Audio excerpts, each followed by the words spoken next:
welcome to my channel, or welcome back if you're a subscriber. We've almost hit 8,000 and I really appreciate that. My name's Riddle and I like to think of myself as a thinker. Think of myself as a thinker. So a lot of my channel is about organic gardening because it's always a challenge to grow things, because there's always a disease or an insect or something, and often I don't use traditional methods to deal with things because I try to keep it organic or affordable. But today's topic is not going to be about organic gardening or fixing something in my house. It's going to be about the latest shooting here in America. It was very close to where we live, the Gilroy Garlic Festival. A couple years ago, my sister came out from the Midwest, from Ohio, to visit, and they had Gilroy garlic fries at McDonald's, and she and my brother-in-law really enjoyed those. And so every year they have the Garlic Festival, and we have never been. We've been in Northern California about 5 years now, and you know how life gets. There's all these things happening all around you, but when the weekend comes, there's just so much to do on the honey-do list that it's hard to make time to get out. But we kind of promised ourselves, our roommate and my spouse and I, that we were going to start going to more festivals and doing more things this year. Get out, you know, and enjoy the activities. So we actually should have been, could have been at that festival yesterday when that shooting happened. This, you know, I hate topics that don't lead towards solutions. So this video is going to be multifaceted. We're going to try to address mental health. We're going to try to address gun issues. We're going to try to address social issues. So first of all, my first criticism of society is going to be Hollywood. Hollywood and the gaming community. When you go to the movie theater, I want you to note this next time you go to see a movie. The trailers, the first, 5 or 6 movies before you watch the movie, take note at how many of those movies have guns or violence. And you will see that usually 95 to 99%, as if we have to have violence in order to be entertained. The interesting thing about violence is you can say, well, that's just, it's imagination. It's just on the screen. But it's not just on the screen. Everyone knows that people are highly suggestible. And when we glamorize and normalize power and violence, we are seeding it into and making it a normal part of our society and a normal part of the functioning of our society. So is it okay that is it okay when we're watching a movie or a television show and we see someone kill, even the good guy, bad guy, doesn't matter, we see people just killed and we feel nothing? We see somebody shot, their neck twisted off, ran over by a car, and we feel nothing. Is that normal?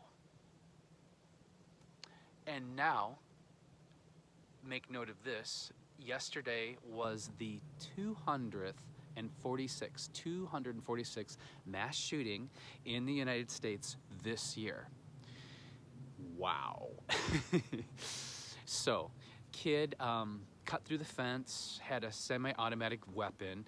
Thank God, he must have been a terrible shot because he only got 3 people. Killed 3 people, that is, before the police got him.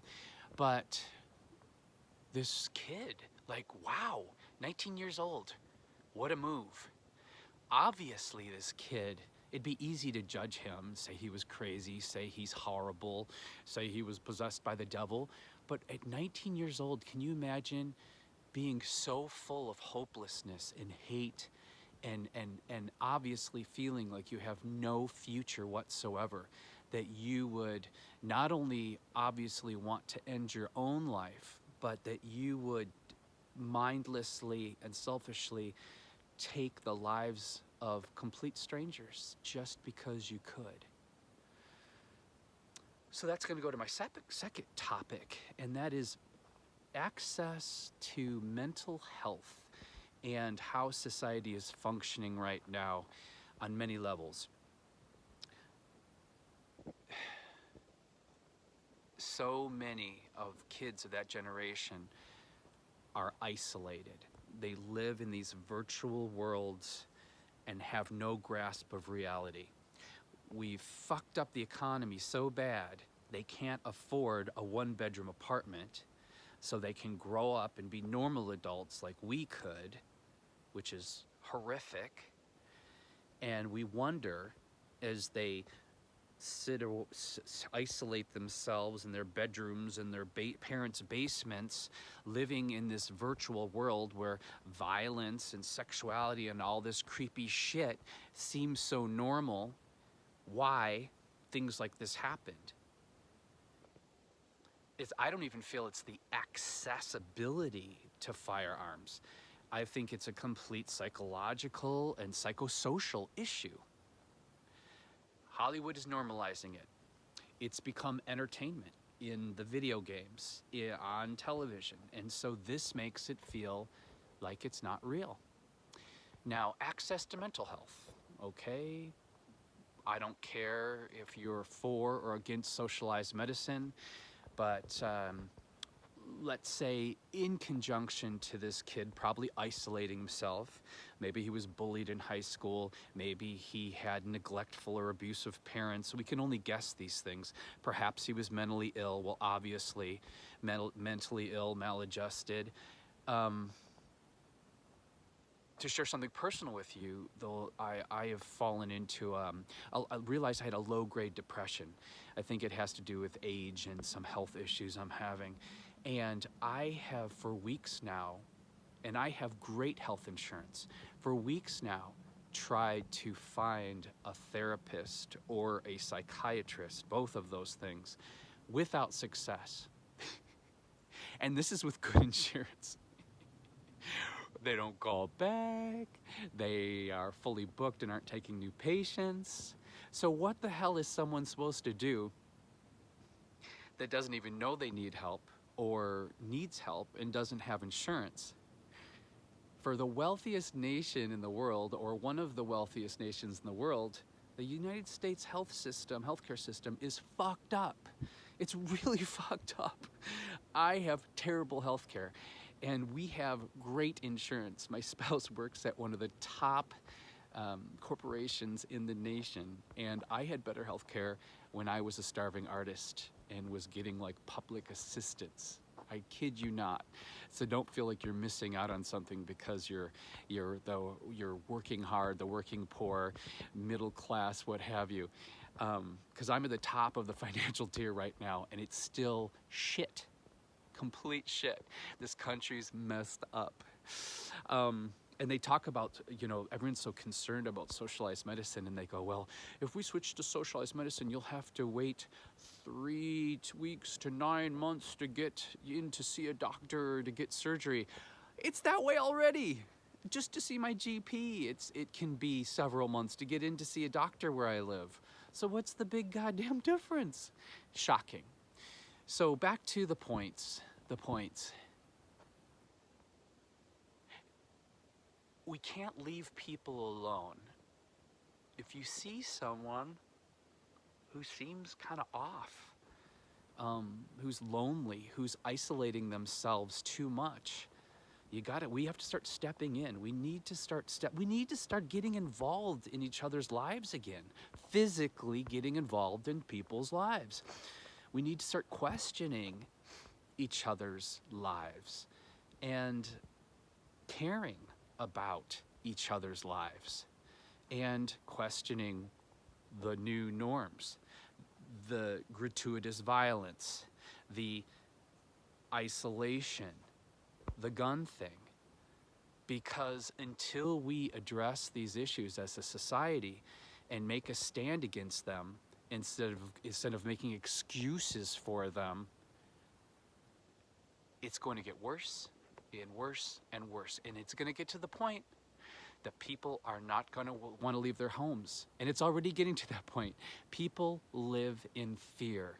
In the United States of America, when I'm out on the streets and I'm as kind as you see me right now, this is the real riddle. And I am just like, when I'm around people, when you're around people, I feel like you want to communicate with people. You know, you should be social, grocery store, post office. People are terrified of me. Or they think I work at wherever I'm at. They think I work at the store, and the only reason I'm being kind and talking to them is because I have to. How sad is that, what we've become? How sad is that?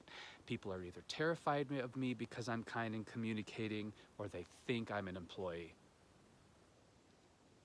So, on that note, look out into your world today.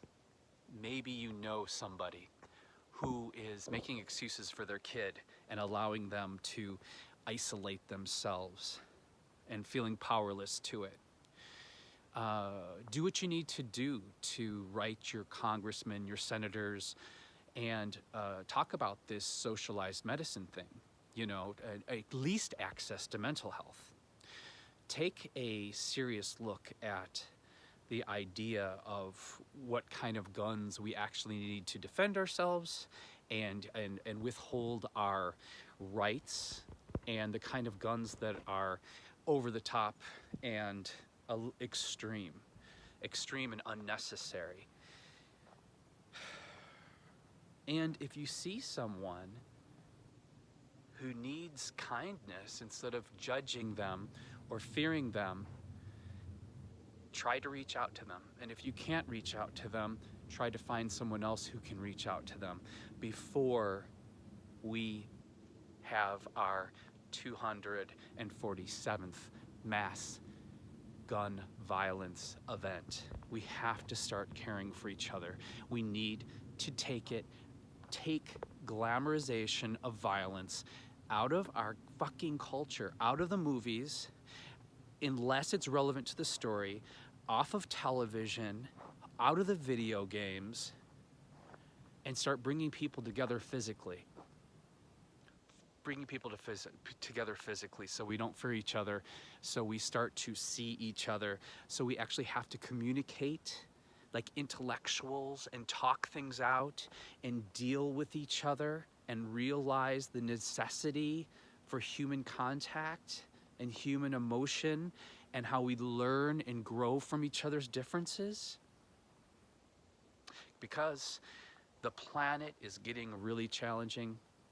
The economy is getting more challenging, and the only reason that human beings have not only successfully survived as long as we have as a species, but overpopulated and over-thrived, is that we protected each other and we came together as a species. That was our only success.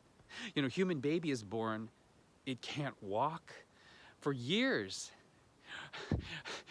Unlike almost every other animal in the world, as soon as they come out, they're walking, they're swimming, they're running. We are so vulnerable and so weak compared to other animals, but yet it was our social skills and our protecting each other and coming together as a society that made us the apex predator on this planet. And it's time that we do this again, and we realize our abilities, our personal power, and we start to heal each other, heal our society, and heal this planet. It's already too late, but, you know, maybe not. Okay, thank you for coming to my channel. Usually, it's a lot more lighthearted than this. You learn to garden, you see beautiful art, you learn to fix your roof. But today, I had to get this off my chest. So please, take care of yourselves today. Try to eat well, at least one good meal. But take care of each other, because I truly believe how we treat each other on the streets, that's our ultimate reality. So treat people the way hopefully you would like to be treated, with respect and dignity. Because without that checkout woman at the grocery store, or that dude in that drive-through window, or that woman or transgender person making your coffee at Starbucks, none of these luxuries would be available to us. We're all equal. We're all contributing. So there it is, folks.